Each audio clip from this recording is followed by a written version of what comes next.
하나님 아버지, 이 예배 시간에 임재하여 주셔서 성경을 깨닫게 하시며 우리의 마음과 귀를 여시사 잘 듣고 실천하는 설교가 되게 하여 주시옵소서. 예수 그리스도 이름으로 기도드립니다. 아멘. 먼저 로마서의 기본 이해를 위하여 전체적 개요를 살펴보면 로마서는 전 13권의 바울 서신서들을 비롯한 총 21권의 신약 서신서들 중에서도 그 서두를 점하고 있습니다. 로마서는 잘 알다시피 이신칭의의 원리를 그 기본 주제로 하여 전개됩니다. 이신칭의란 문자 그대로 우리 인생이 주 예수 그리스도의 대속순환을 믿고 회개할 때 그 믿음에 의하여 예수 그리스도와 영적으로 연합하여 하나님 앞에 죄사함을 받고 의인의 지위를 얻는 것을 말하고 있습니다.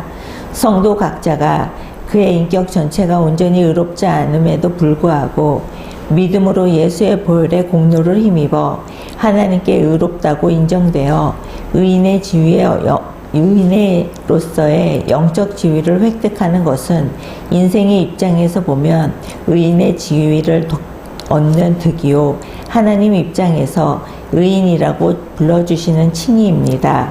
기독교 교리에 관한 신학적 소논문으로 불리는 로마서는 모든 시대를 초월하는 기독교의 기본 진수들을 제시하고 있습니다.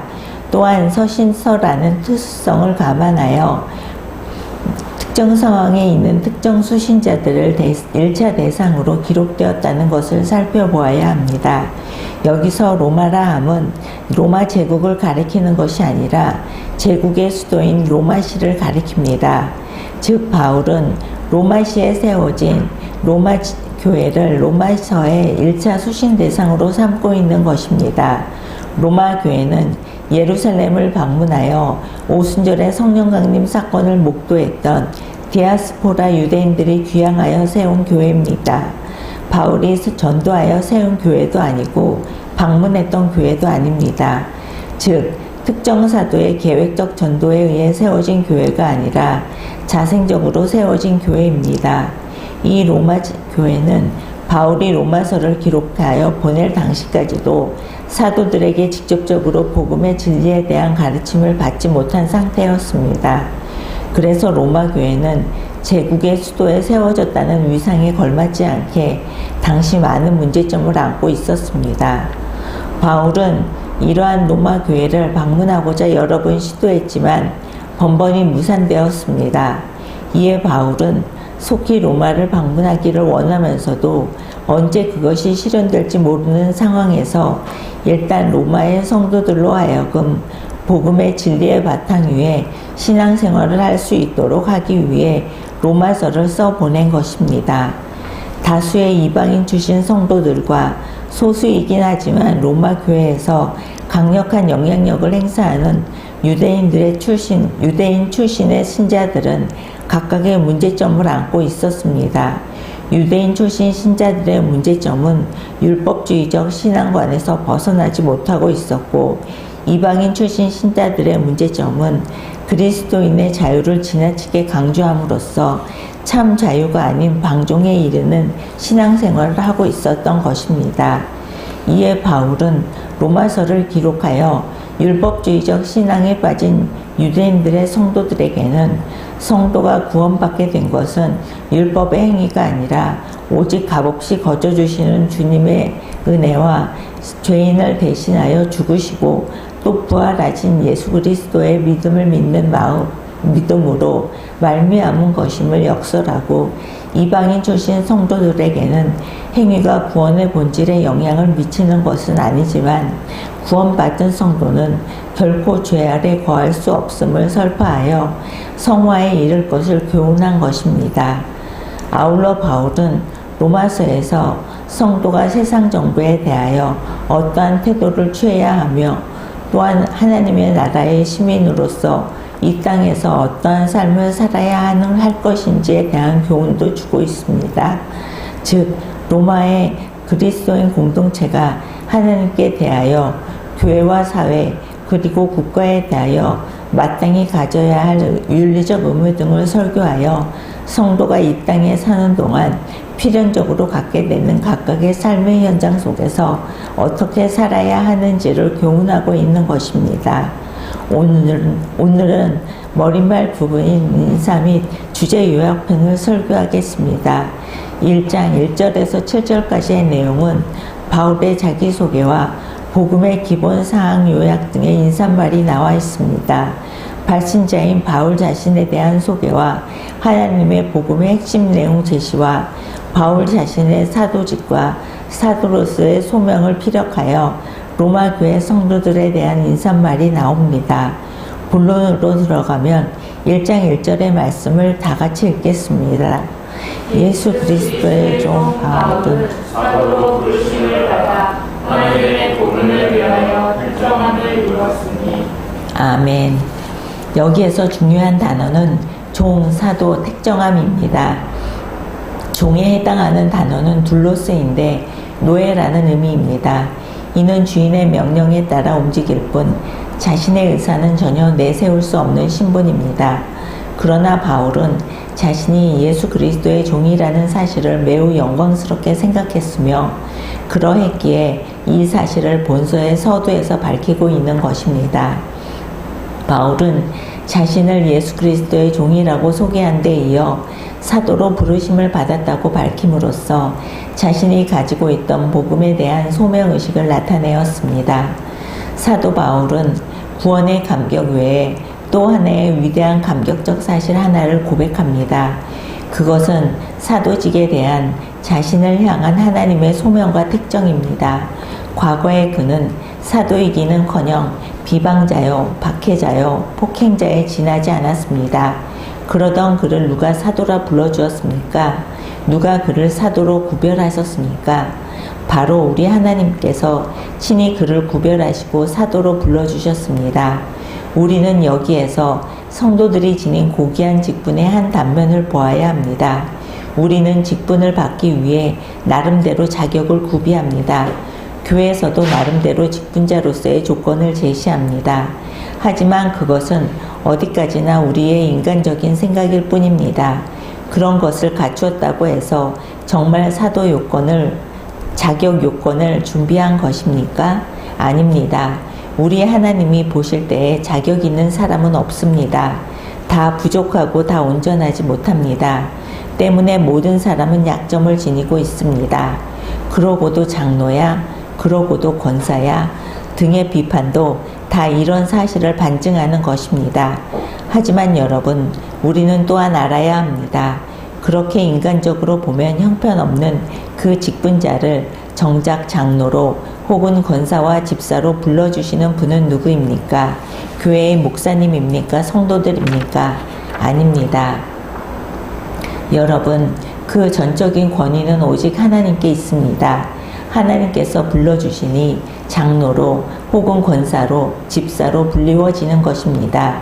바울의 부르심 역시 하나님께서 불러주시니 사도가 된 것입니다. 바로 여기에 바울의 감격이 있습니다. 감사가 있습니다. 자신의 생을 다 불사르고도 결코 아깝지 않은 하나님을 향한 헌신이 있습니다.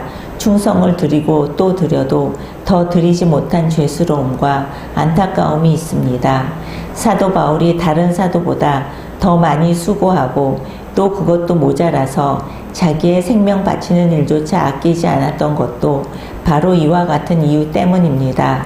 결과적으로 이것이 사도 바울로 위대한 인격자가 되게 하였고 위대한 역사를 이루게 하였습니다. 그러므로 성도 여러분 역시 직분에 관하여 이러한 의식을 가질 수 있기를 바랍니다. 1장 2절 말씀을 다 같이 읽겠습니다.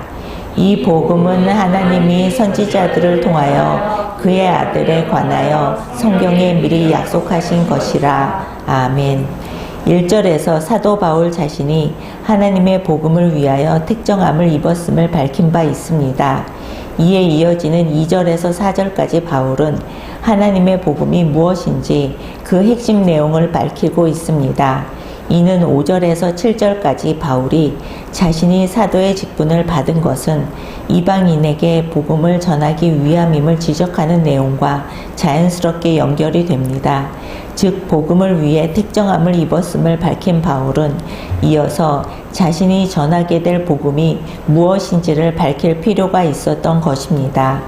바울은 복음을 소개함에 있어 복음이 먼저 하나님의 선지자들로 말미암아 성경에 미리 약속되어 있는 것임을 밝힙니다. 여기서 성경에 해당하는 헬라어는 그라파이스 하기아이스인데 거룩한 성경책들이라는 뜻입니다. 신약에서 구약 성경을 말하는 그라페인 것과는 대조를 이루고 있습니다. 즉 신약 성경에는 약 50회 정도 그라페란 단어가 등장하여 구약 성경을 나타내는 반면 2절과 같은 형태는 유일하게 여기에서만 나타나 있습니다. 이 말은 바울이 거룩함이란 의미가 있는 하기아이스란 표현을 덧붙인 것은 구약 성경 전부가 하나님의 아들 예수 그리스도에 대한 약속을 담고 있고 예수 그리스도는 신약 성경의 주인공일 뿐만 아니라 구약 성경에서도 실질적 주인공임을 나타내고 있는 것입니다. 이처럼 하나님께서는 예수께서 오시기 이전에 기록된 구약 성경을 통해서도 예수 그리스도를 통한 복음을 미리 약속하셨던 것입니다. 그러므로 복음은 어떤 낯선 새로운 것이 아님을 말해주고 있습니다. 그리고 성경이라는 단어를 통하여 모든 구약 성경의 초점이 그리스도께 모아져 있음을 암시합니다. 미리 약속하셨다란 의미는 미리 알리다란 뜻인데 하나님이 선지자들에게 알리신 약속이 신약에 와서 성취되었으며 신약과 구약은 뗄래야 뗄 수 없는 하나의 책임을 보여주고 있습니다. 복음은 하나님의 아들이신 예수 그리스도에 관한 것이며 그에 대한 모든 것이 이미 구약 성경에 상세하게 기록되어 있다는 것이 바울의 복음에 대한 인식이었습니다. 그의 아들에 관하여 라는 뜻은 그의 아들은 하나님께서 자기의 선지자들을 통하여 성경에 미리 약속하신 바로 그분을 가리키며 바울이 말하고 있는 복음은 바로 그분에 관한 것입니다. 그의 아들이라는 표현은 예수의 신성에 관한 결정적 증거가 됩니다.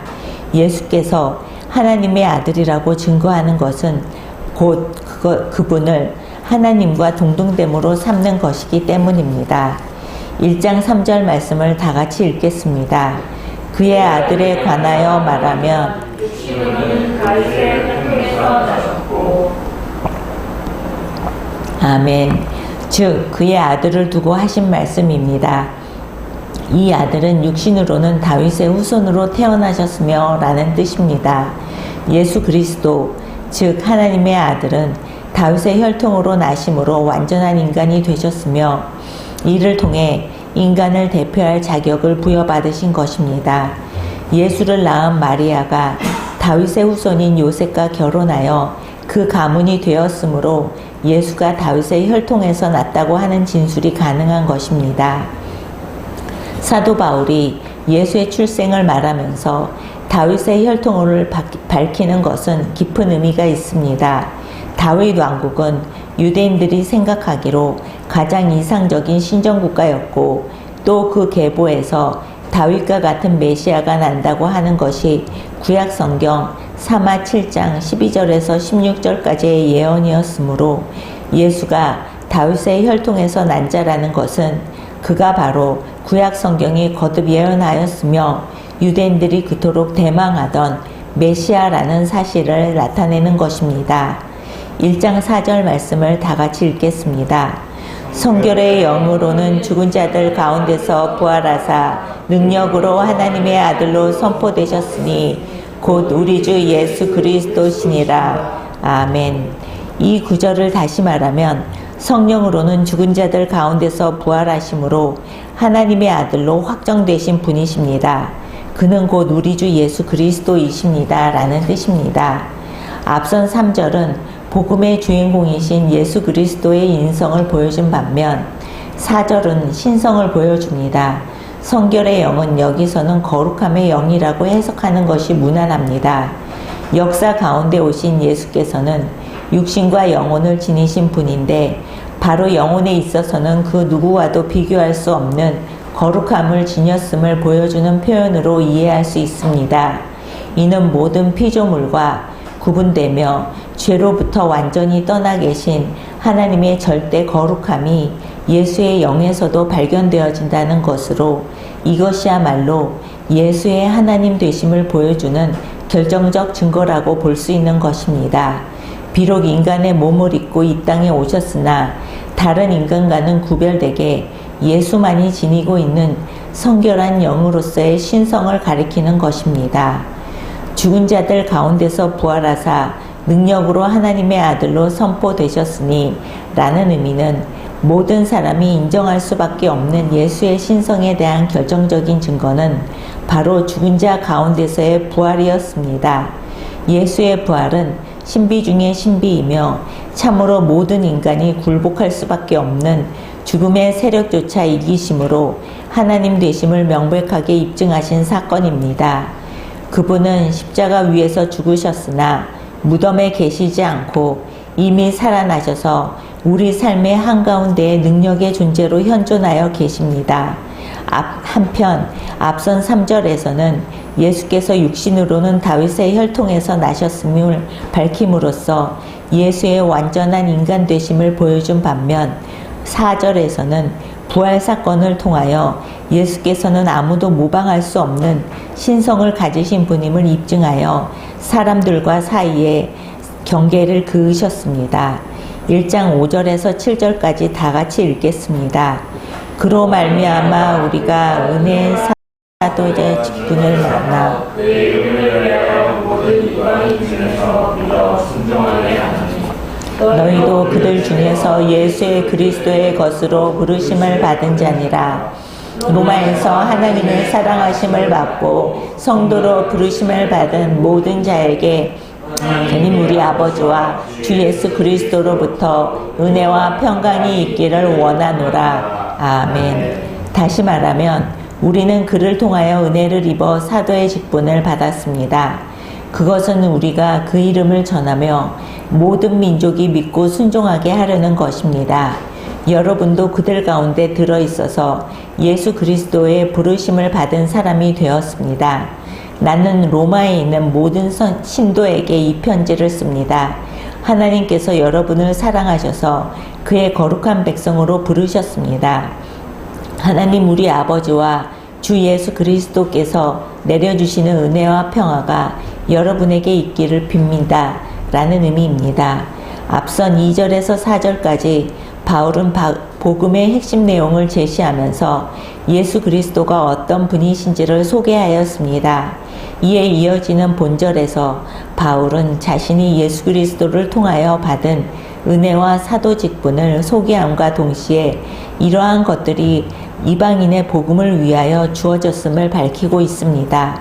은혜와 사도직은 하나님의 아들을 통하지 않고서는 아무도 받을 수 없는 매우 특별한 것임을 보여줍니다. 바울이 예수 그리스도로부터 첫 번째로 받은 것은 은혜입니다. 은혜는 원어의 뜻으로는 아무것도 받을 자격이 없는 자에게 주어지는 선물이라는 뜻입니다. 성도인 우리가 일반적으로 얻는 구원이 바로 그것입니다. 이 구원은 하나님께서 거저 주신 선물이므로 아무도 스스로 자랑해서는 안 되는 것입니다.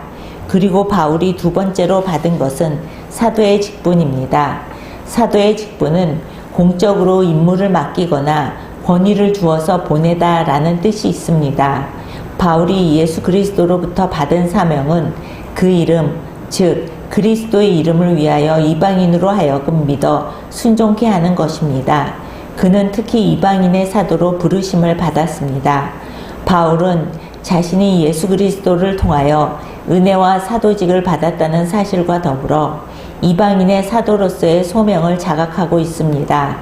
이제 5절과 7절에서 화제의 대상을 자신에게서 본 서신의 수신자인 로마 교회를 향해 그들 자신이 바로 이방인에 속하며 더불어 구원의 대상에 포함됨을 상기시키고 있는 부분입니다.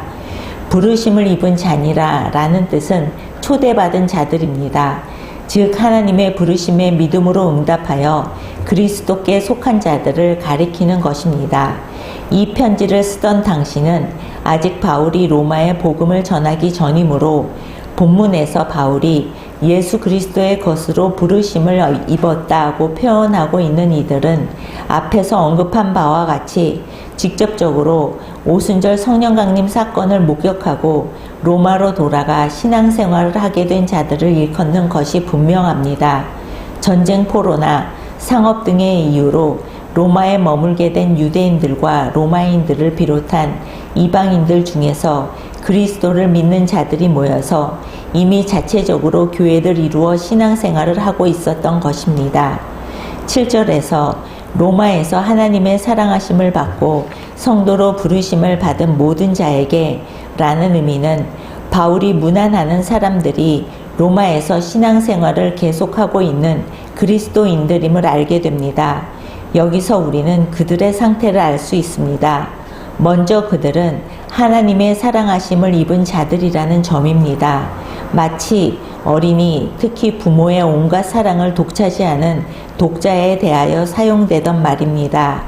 이러한 표현은 성도를 향하신 하나님의 사랑이 어떤 것인지 잘 알게 합니다. 또 성도는 부르심을 입은 자들이라는 점입니다.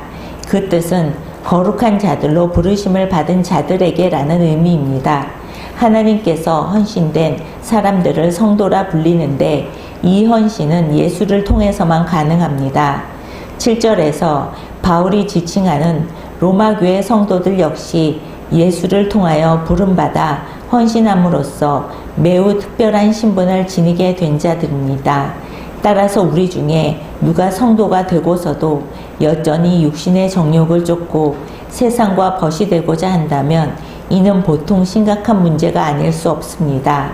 하나님께 바쳐진 물건은 개인의 소유가 될 수 없는 것처럼 하나님께 헌신된 이들은 결코 자기를 위해 살아가서는 안 됩니다. 자기를 위하여 살지 않고 오직 하나님의 영광을 위하여 살아야만 합니다. 삶 가운데 추구하는 궁극적 목표를 통해서 우리는 그가 예수를 인생의 주로 모신 참 성도인지의 여부를 알 수 있습니다. 7절의 마지막 구절인 은혜와 평강이 있기를 원하노라에서 은혜와 평강이 하나님과 예수 그리스도로 말미암는다는 사실을 동일하게 말하고 있습니다. 따라서 바울이 성도들로 하여금 소유하기를 원하는 은혜와 평강은 세상으로부터 오는 것이 아니라 하나님과 예수 그리스도께로부터 오는 것입니다. 이것은 성도가 하나님의 자비로우심에 의하여 하나님께 기쁨으로 순수하게 받아들여진다는 것입니다. 그리고 하나님께 받아들여진 성도의 가슴 속에는 성령께서 주시는 기쁨이 한량없이 흘러넘치게 된다는 것입니다. 바울은 이런 점을 염두에 두고 성도의 삶 속에서 이루어지는 최상의 의미로 문안 인사를 하고 있는 것입니다. 본문 연구를 토대로 로마서 1장 1절에서 7절까지를 살펴보았습니다. 먼저 바울의 예수 그리스도의 종과 사도됨을 통하여 소명의식을 정리하고 이 복음에 관한 핵심 내용을 전하고 있습니다. 성경에 미리 약속하신 말씀을 따라 예수 그리스도는 다윗의 혈통으로 탄생하셨고 사역하셨으며 하나님의 아들로서 예수 그리스도는 우리 죄를 위하여 죽으시고 부활하심으로 메시아 약속의 말씀을 성취하셨습니다. 그리고 이제는 이방인에게로 향하신 하나님의 사랑을 깨닫고 로마 교회 성도들에게 은혜와 평강이 넘치는 문안 인사를 하고 있습니다. 이후 바울의 로마 방문 계획을 이야기하고 로마서의 전체 주제인 이신칭의를 설명하고 있습니다. 이로써 예수께서 그리스도라는 사실이 기독교의 기본 진리입니다. 1절을 보면 예수 그리스도라는 표현이 나옵니다. 이는 예수님의 공식적인 칭호로서 예수님을 메시아로 인정하는 초대교회 성도들의 신앙의 반영이라고 볼 수 있습니다. 여기서 예수는 한 인간으로서의 그분의 인성에 대한 명칭이며 여호와는 구원이시다를 뜻하는 구약의 여호수아의 헬라어 표현입니다. 반면에 그리스도는 히브리어의 메시아와 동일하게 기름 부음 받은 자라는 의미로 그분의 신성을 표시합니다. 따라서 메시아 혹은 그리스도라는 명칭은 제사장과 왕과 선지자의 직분을 포괄하며 하나님과 인간 사이를 중보하는 구원자로서의 사역을 수행하고 이를 위해 성령 충만함을 받은 자를 가리킬 때 쓰입니다. 초대교회 성도들이 예수 그리스도라는 명칭을 붙여서 함께 사용한 것은 인간 예수를 그리스도로 인정하였음을 명백히 증명합니다. 참 인간이시며 참 하나님이신 예수 그리스도는 기독교가 뿌리를 내리고 있는 기본 진리입니다. 그것은 결코 흔들려서는 안 될 확고부동한 진리입니다. 예수께서 그리스도이심이 부정되면 기독교는 설 자리가 없습니다. 그러므로 우리는 예수가 그리스도이심을 확실히 믿고 전하며 이 진리를 수호하기 위해서라면 생명까지도 아까워하지 말아야 하겠습니다. 이러한 진리 가운데 신앙생활을 하시기를 주님의 이름으로 축원합니다. 아멘.